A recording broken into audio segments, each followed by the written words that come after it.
Hey everyone, Sam here, also known as Mr. Stainless, and PAX East just happened and our friends over at Undead Labs were attending the event showcasing State of Decay 2 with a playable demo for people to try out. I'm incredibly jealous, by the way, of all the people who've been getting to play the game over at PAX East and getting some pretty cool t-shirts and pin badges. Super jealous. You guys are very, very lucky. But GameSpot actually uploaded 8 minutes of this demo for us to see, and there are a few interesting things that I noticed in the gameplay that I thought I'd share with you today. But before I do, if you want to join the community here on the channel, then feel free to join my Discord down in the video description. I'm in there every day, chatting with you guys, and it's a great place to get to know fellow like-minded gamers, and also a great place to get to know me too.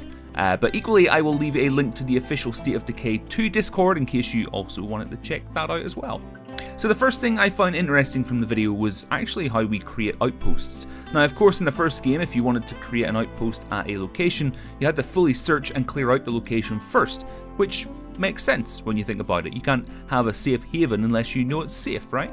Well, in State of Decay 2, each building or searchable location can be turned into an outpost. In order to do so, you just have to spend an associated amount of influence. For instance, in the GameSpot demo gameplay, you can see them create an outpost from a fast food restaurant kind of thing that they find. And they didn't fully search the location, instead they ran in, interacted with it, and a pop-up window told them that they'd need to spend 300 influence to turn it into an outpost. So from that we could assume that different sizes or styles of outpost could cost a different amount. For instance, an outpost that doesn't have any form of resource attached to it, you'd assume would cost less influence. Equally, I think we could discern from this window that you could find richer outposts which equally would cost more influence to claim. The reason I say this is because you'll see you're given a rundown of what that outpost will give to you and your community.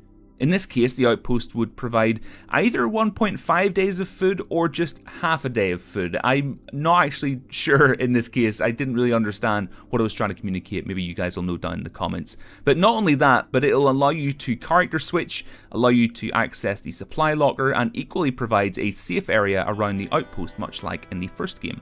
So we equally saw examples in other gameplay videos of some outposts being in better shape or being more valuable in regards to the resource you get from them. So what I believe we could expect is that that kind of outpost would provide you with more supplies, and as such it'll cost you more influence to claim it as an outpost to begin with. Again, that is just speculation. We'll have to wait to get our hands on the game to find out, but it seems like a reasonable assumption. The only other thing I noticed from this window is that you'll have limited outpost slots. As you can see, the players of the demo had 2 outpost slots available, and I can assume that this is perhaps dictated by your base location or size. Aside from that, I wouldn't be surprised if there was a character perk that would enable you to increase this overall number, but it does encourage us as the player to be smart when choosing what outposts we want to create. Of course, the next big thing we saw in the 8 minutes of gameplay was hostile survivors. In State of Decay 1, occasionally we would get a call over the radio that an enclave may want to trade or talk with us. Well, in State of Decay 2, that can still happen, but now these are actually opportunities where you could be ambushed or lured into a trap. In the GameSpot gameplay, the player went to talk to a survivor who wanted to trade, only to have the survivor turn on them and try to kill them and take their stuff. Now, it wasn't that the player aggroed the survivor, it actually came up on screen to say that they'd been lured into a trap. For me, I find this pretty interesting. It kind of reminds me in a way of Red Dead Redemption, way back when, and the choices that that game forced you to make.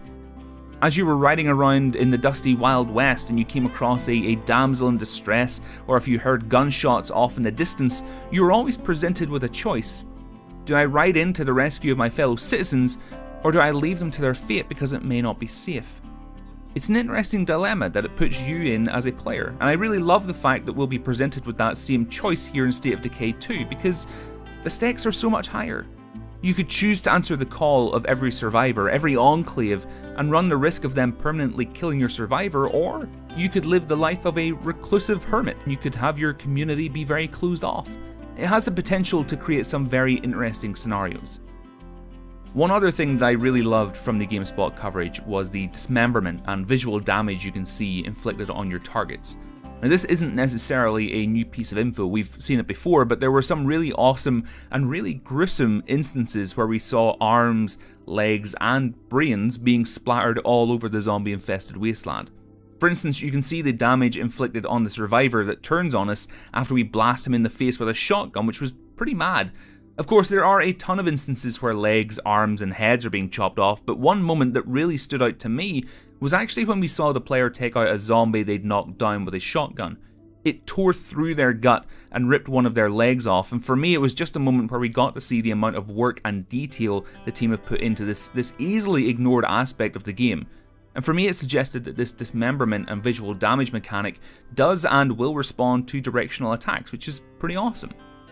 But those were the main things that stood out to me in the GameSpot coverage. I'll leave a link to the video in the description below so you can go check it out for yourself and maybe find something I missed. In the meantime though, if you want to be kept up to date with all of your State of Decay news, hit the subscribe button down below and ring the bell to be kept notified. But until next time folks, have a great week, and I will of course speak to you all soon.